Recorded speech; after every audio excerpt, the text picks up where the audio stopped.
Hi, good day. We will continue discussing the proposition 2.5, its proof. So I'll do my best to explain this one. So in our past video, we've already explained the proposition 2.5. Let V be assigned measure on the measurable space with pair X and script M, where M is a sigma algebra. Then every measurable subset of a positive self is itself positive. So we will show briefly why this part 1 is true. Then every measurable subset of a positive set is itself positive. So we will show that the subset of a positive set is itself positive. So here, this is according to Royden. So the first statement is trivially true by the definition of positive set. And I will explain this based on my own understanding of this. So first, we have to let, okay, so suppose let E be a positive set. Okay, let E be a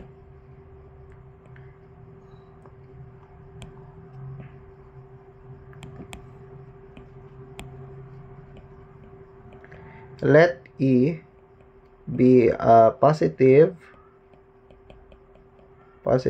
set. Okay, so it implies that for every measurable set, let's call it E sub 0, okay, let E be a positive set, so every measurable set E sub 0, okay, the function value of V at E sub 0 must be non-negative. Okay, so here so we will show that this one is also a positive set. Okay, so mag-suppose na sad, no? So suppose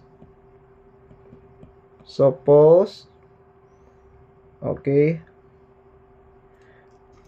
actually this one is measurable subset. Okay, so meaning E sub 0 is a subset of E. All right, so suppose we have E sub prime, which is a measurable subset of E sub 0. So in other words, we have of course E sub prime is a subset of E sub 0. Okay, so now nanatay ko ano, so it implies now, this implies that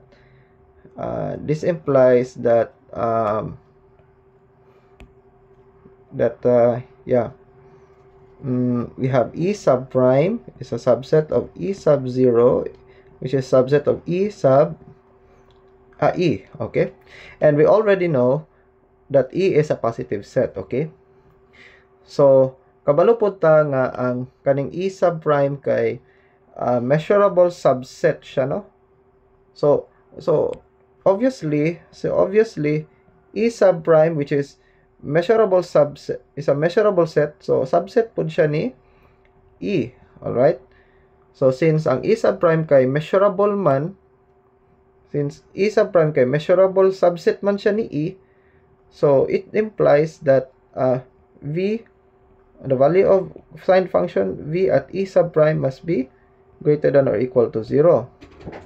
So now, kay tanan man di ay measurable, mga measurable subset E sub prime, which is a subset of E sub 0, okay?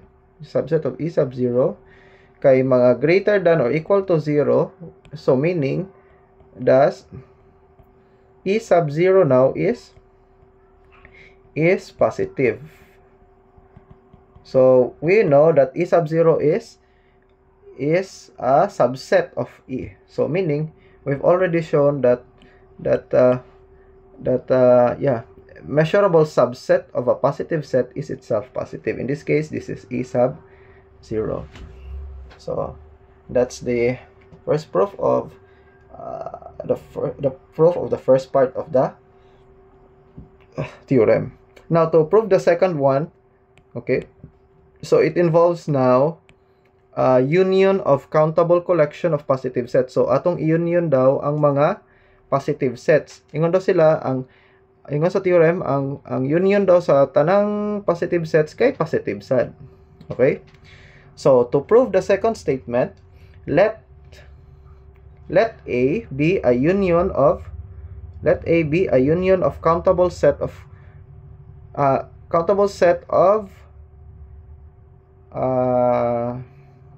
so namali lang og encode, the union of countable set of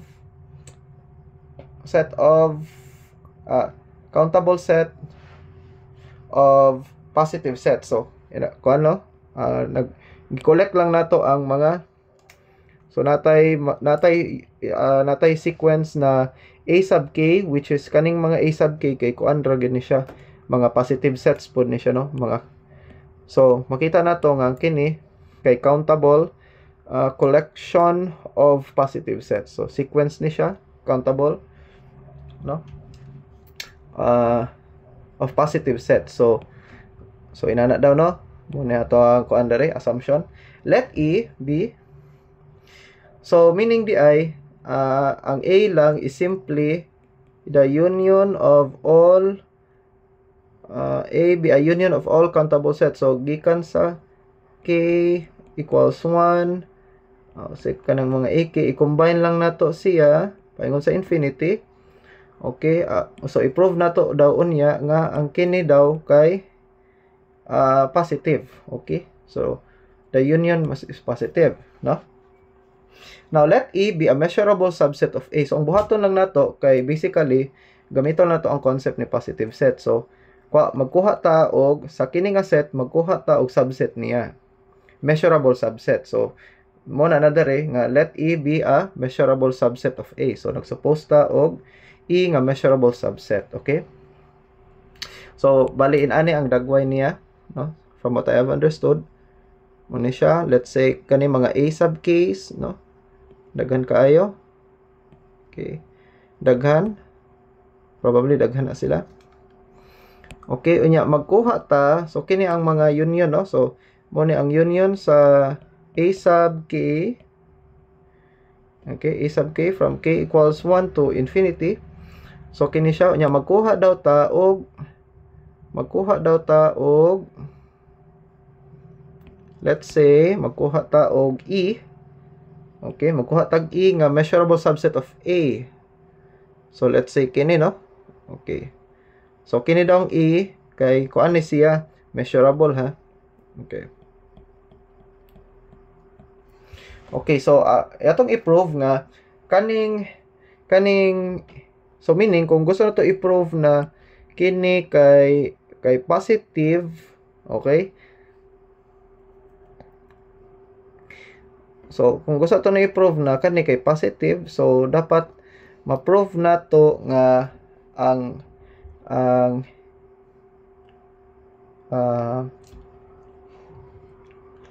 so ang union sa mga measurable kay measurable mangyapon, no. Okay, so okay na satisfy na tong first characteristic sa or condition for a set to be positive. So dapat kini, so kini daan kay kuan ni daan measurable, no. Ang buhaton na lang nato, ipakita nato nga ang kini kay ang iyahang measure, ang function value niya ni E must be greater than or equal to 0. So kana atong gusto i-show, which is unya makita nato nga mao gina siya, no. Pero ato na siya i-discuss bago tang paingon diha, no. So now let E be a measurable subset of A. Okay, so okay, medyo messy ang dating na to. So ato ni siyang erase gamay. Okay, basically mo na tong himuon, no. Okay, so first, let's define, ang gihimo dere, kay, let's define, okay, so let's use for the second part. Now, let's first define E sub 1 to be E intersection of A sub 1. So, muna siya ang kuano. And for K nga kuana dili na 1, which is greater than or equal to 2, let's define that as this one. Okay, so ato lang illustrate no kasi pasabot ana no. So let's say natay tulo ka set. To make it simple no. Let's say natay tulo ka set. Ako na to gamay.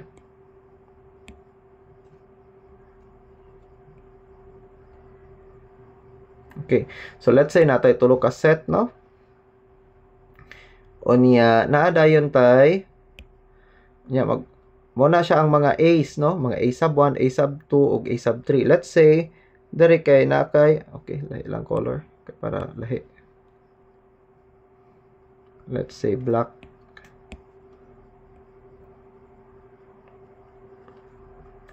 Sige maghimo ta og kuan kanang simple tanawon.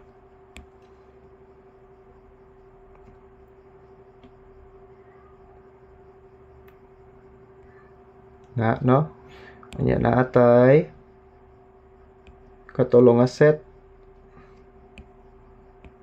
Okay, we have E, which is basically our subset of A sub K. So kaning mga pink kay mo nang mga A sub 1 no. So kini overall kini ko union of kuan na siya sa tulo na no. So K1 to 3 no. So let's say ana. Nya kaning black kay mo na siyang E. All right. Now kini siya kay kuan ra ni. Okay kini kay klaro man no. E sub 1 is defined as E intersection of A sub 1. So let's say kini kay A sub 1 mag-assign ta dere. Let's say kini A sub 1, A sub 2, then A sub 3. Now kini siya kay so ang first no i-define na to siya nga kana E intersection of A sub 1. So asa siya? So intersection no ni E og ni A sub 1. So meaning kani siya no kung i-shade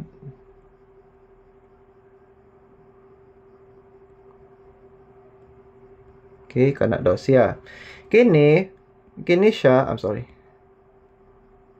Kini siya kay mo ni siya no. So atong awaton. So kung E sub 2 diri sa atong context, E sub 2 that will become E intersection of A sub 2 then ana then kini kay kuan man ni siya relative complement no.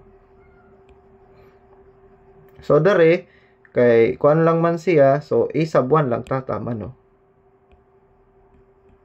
Na. So kani unsa may pasabot ani? So ang pasabot ani kay kadtong mga na sa intersection ni E og ni E sub 2 pero wala kang A sub 1. So meaning asa siya? So intersection ni E og ni E sub 2 okay, nawala kang E sub 1. So meaning mao ni siya no. Okay, ni E okay ni no. Nakita pa nato siya. Tatag lang color. Say brown or yellow. So kini di ko siya maklaro. Brown. So kini siya no. Okay kana siya. So makita na to daan initially disjoint na sila no, mga disjoint. Nya finally you have E sub 3, okay? So E sub 3 kay unsa na siya? This is the intersection of E intersection of A sub 3.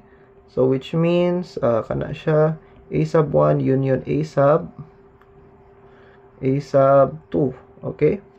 So kini intersection ni A ug ni A sub 3, so wala kang union ni A1 A2. So kini siya, okay, so intersection ni kuan nga wala sa, supposed to be dapat kini siya, no, kani siya unya kay ni complement man ta, so ang mabilin kay kini na lang. So makita na to disjoint siya, no. Okay, so na to siya kana. So in general, maskin daghan na kayo siya kung tahay ang K kay daghan na kaayo, let's say 100, so same lang gyapon siya idea, no. So ang E sub K, so ang mga E sub 1, E sub 2, E sub 3, and so on and so forth, mga disjoint din sila. Okay, so makita to kini mo man ni siya ang E sub 1 kini kay sorry. Okay, kani kay mga ano man ni siya, kani kay mga kani E sub 1, E sub 2, E sub 3, and so on. So kadto silang tanan, tong E sub 1, E sub 2, E sub 3, and so on, mga disjoint, no. Maskin daghan pa ng E, daghan pa ng K, kay disjoint kina siya, no. Okay, so inana ang dating. Now, disjoint man siya. Okay? So remember, no, disjoint siya. So padayon ta sa atong discussion, which is this one. So 4K ana. Now, I hope that is clear. Next, then each E sub K is a measurable subset of a positive set A sub K. Okay? So, ang E sub K daw, katong mga E sub K kay mga measurable subset daw of positive set A sub K. Okay? So, kini daw sila, kini, kanatong ipang shade dere kay mga, kana siya, kini daw, o kini, and so on and so forth, kay mga measurable subset daw of a positive set A sub K. Okay? So, di lang sila basta subset nga disjoint, measurable pag daw sila subset of a positive set A sub K. Alright? So, since si E sub K kay measurable, so, kini siya kay subset siya, measurable subset siya ni A sub 1. Kini, ang E sub 2, measurable subset siya ni E sub 2, ni A sub 2, subset siya, and so on. Kani E sub 3, subset daw siya ni A sub 3, and so on and so forth. So then each E sub K is a measurable subset of a positive set A sub K. So meaning, kung ang E sub K kay measurable subset siya of a positive set K, A sub K, no? Kay positive naman siya, unya kini kay subset lang siya, unya measurable pag yun, automatic by definition of positive set, automatic si E sub K. So kung kuha na to ang function value greater than or equal to 0. So that's why mo ni siya. Okay?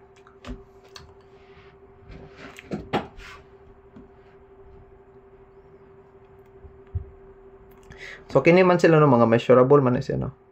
Okay. Okay, kini measurable, kini kana siya, kani kay measurable man, ya kini kay daan measurable man ni, no. Kay gi-assume nato nga measurable. 'Di ba pag measurable, no, maskin imo siyang relative complement, so member gyapon ni, so kini member gyapon ni siya sa sigma algebra. So meaning si E sub K kay measurable subset, so that's why nakaingon siya measurable subset, no. Therefore E sub K is 0 as explained before. Now, since E is a union of countable disjoint collection, so i-collect na to ang mga kaning is, so since E is the union of countable disjoint collection of E sub K, as you can observe here, maskin mas daghan pa ng A diha, so basically matan-aw na to dere nga kini silang mga E sub 1, E sub 2, E sub 3, maskin daghan pa na siya, i-collect na nimo tanan, unya union. So, maporma gyapon siya E. So, mo nag-ingon niya dere, no, that E is the union of countable disjoint collection E sub K. So, kini mga collection ni siya sa countable disjoint, okay, mga kuan ni siya no, mga measurable nga disjoint subset of A sub k. So since nakita na to nga ang E kay kuan man siya union, so as you can see union man siya no. So nakita na to nga ang E kay union siya of of k from k1 to A sub k to infinity. So kuan man nino disjoint, so di ba ang third characteristic ni positive set ni measurable ni signed measure, di ba, pag disjoint daw ning mga pag disjoint daw ning collection, so kini gipang union na to kung kuan nimo siya V, okay, so which is this one, okay. So kung kuan nimo siya V, mo gyapon equal gyapon siya, di ba? Kay kuan man disjoint man, mo man tong sa third characteristic. So now mo na ni siya nga statement. Nya kay greater than or equal to 0 siya because kung i-add nimo ni tanan, okay, gikan sa V E sub 1, so automatic greater than 0 man na no, V E sub 2 greater than 0 man na, and so on and so forth. So i-add nimo mo man ni siya. So mo na mo greater than or equal to 0. So, na-establish nga si VE is greater than equal to 0. Mo tong target na to kaganiha. I-show na to, diba? I-show na to nga ang kini kay ang VN niya kay greater than equal to 0 so that ang kani kay positive set. So, thus, A is a positive set and we are done. So, I hope kanino nasabtan ang proof. And please stay tuned for the third part of the video. And we will discuss about Hans' lemma, and I will try my best to explain the proof of this lemma, so that we can go to the Hahn decomposition theorem later. So thank you very much for listening, and have a nice day.